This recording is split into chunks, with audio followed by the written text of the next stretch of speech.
welcome back to Old Time Garage. So, our little 68 Chevelle. If you remember where we left off in the last video, the body was sitting up on the hoist and there was no frame under it. So guess what? What do we see, people? We see some tires, so we must have a rolling frame under it. So we got somewhere with the old Chevelle. What I did was, as I told you in the video, the trunk pan came in. Now the trunk pan incorporates two of the body mounts. There's a body mount, I don't know if you can see from here, but there's a body mount right here. Come over here and look at this. There's a body mount right here, there's a divot here, that's a body mount, comes up from underneath. And there's a body mount back up in this area under here. So what I did was when the car was actually on the hoist still, I got the trunk pan, I slid it in place, and I put 6 spot welds in it. I put 2 near the back, I clamped her up really good with some good bodywork vice grips here, and I put a couple spot welds in the front. I rolled the frame back in, as I was explaining earlier on my forwarded video, and I lowered her down. I put all the rubber biscuits, the rubber mounts, whatever you want to call them, I lined them all back up in place on the frame.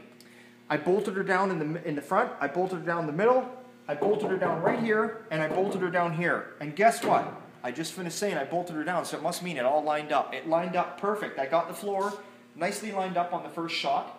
Not that that's a big deal, but it is to me. Anyway, so I got the floor lined up. What I did from that point was I put my level in here, started doing some leveling and checking things out. But you can never know on that either, because you are sitting on a frame. You might have a weak spring at one end, or a bad coil in the front. You don't know. But anyway, it came out pretty damn level.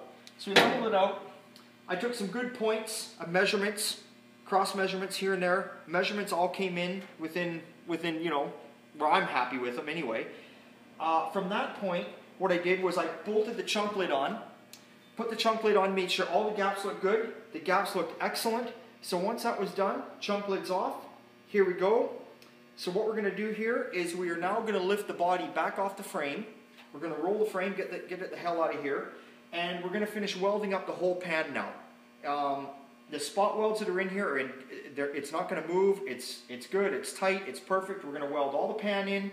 Once I've done the pan, I'll probably recheck the measurements just one more time and retry the trunk lid just one more time, because it doesn't hurt to try things over. Remember, measure 3 or 4 times, 5 times, 6 times. Who gives a shit? Cut once. Isn't that what they say? That's what they say.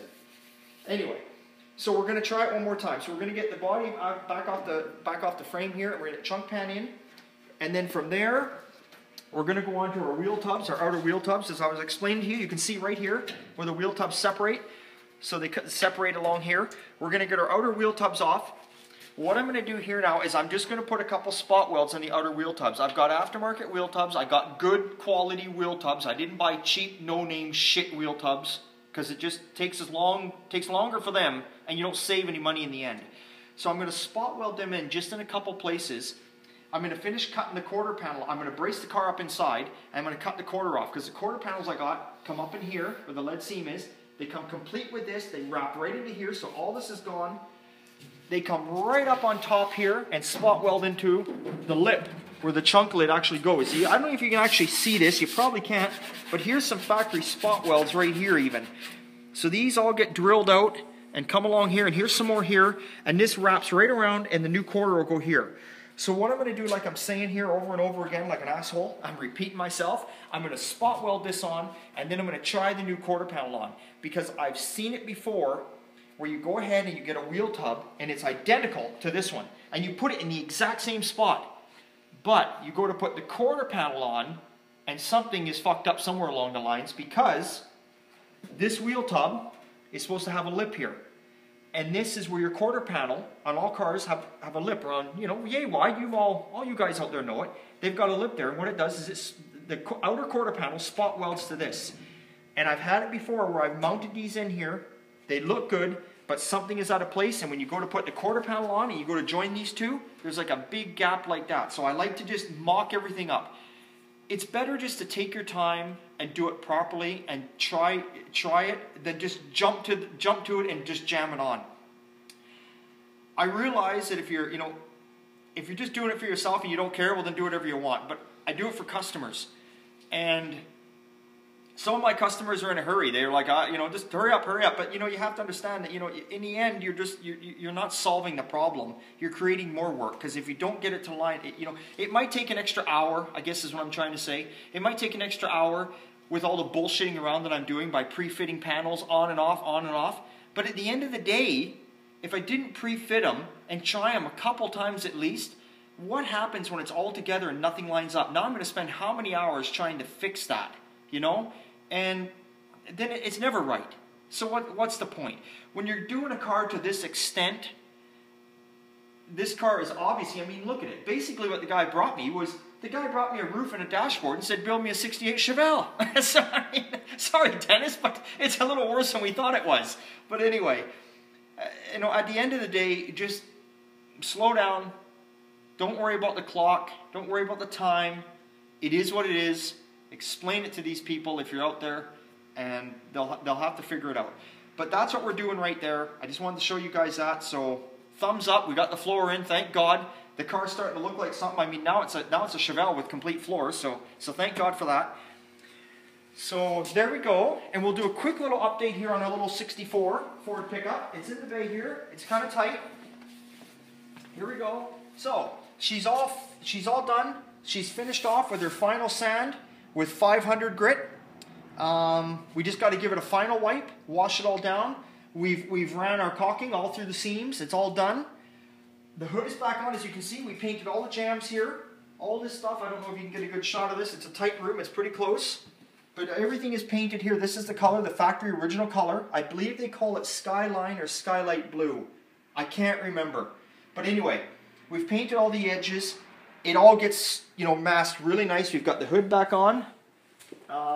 We've painted inside the box. The owner has got the box texture sprayed inside, or whatever the hell this stuff is, gator guarded or whatever they do.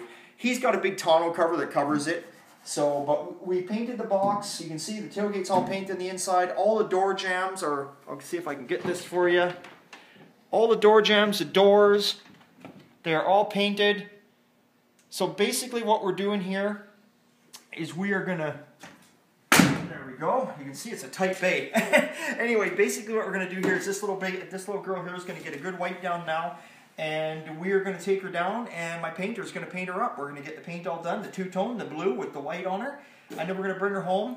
We're going to put her in this bay again. We're going to leave her sit for 2 or 3 days, because that's what we do here. I don't like putting cars together once they've been painted. I've said this in several other videos. When cars come home with fresh paint, I don't give a shit if they sat in the spray booth all night with the heat on or not. I do not care. They come home, they come in this bay, the doors get closed, no one can screw around with them or mess around with them. I keep the heat on low, I maintain a temperature of 60 to 65 in here, and I leave them sit for like 3 or 4 days, and then I pull them out, and then I start assembling. And so that's where we're at with that. So other than that, I don't know what else to tell you. Things are good here at Old Time Garage. It's the month of December, and Christmas is around the corner. And yes, we are open every day but Christmas Day. So anyone that needs any kind of cars built, remember, call today. We'll have you cruising tomorrow, I think. Anyway, so Christmas is here. So bring them all down, because I'd like to buy myself a Christmas present. So bring your cars down. Bring your comments in. Let me know what you want to hear. Let me know what you want to see. We're going to start taking the shop to the next level. I've been starting to look. I mentioned this a long time ago. I'm starting to look at buying cars. Yes, we are going to be buying cars, and I'm going to be sticking them out here in my compound. So keep your eyes open. I've got 4 or 5 old cars lined up, from 56 Pontiac hardtops to a couple Model A's. I'm going to be buying these cars, putting them out there. They're cars that I personally like. So if you don't want to buy them, then I can keep them for myself, because I'm a hoarder. So anyway, I'm going to be buying these cars, and they are going to be coming up for sale. And like I say, if they don't sell, I'm just going to be building them for myself. And for all you guys that like rants and raves, I got a really good rant and rave for you coming up too. This is a true story. This is something that happened to me the other day, and it just completely, and I'm sorry for the foul language, but it's who I am, and if Gordon Ramsay can do it and all the women love him, well, I can do it. I'm completely fucking choked over this fucking asshole dickhead. So we'll do another video on the dickhead of the month. So stay tuned for the rant and rave, and please give me your thoughts on this dickhead. Anyway, you guys have a good night, and remember, it's always a good time here at Old Time. See ya.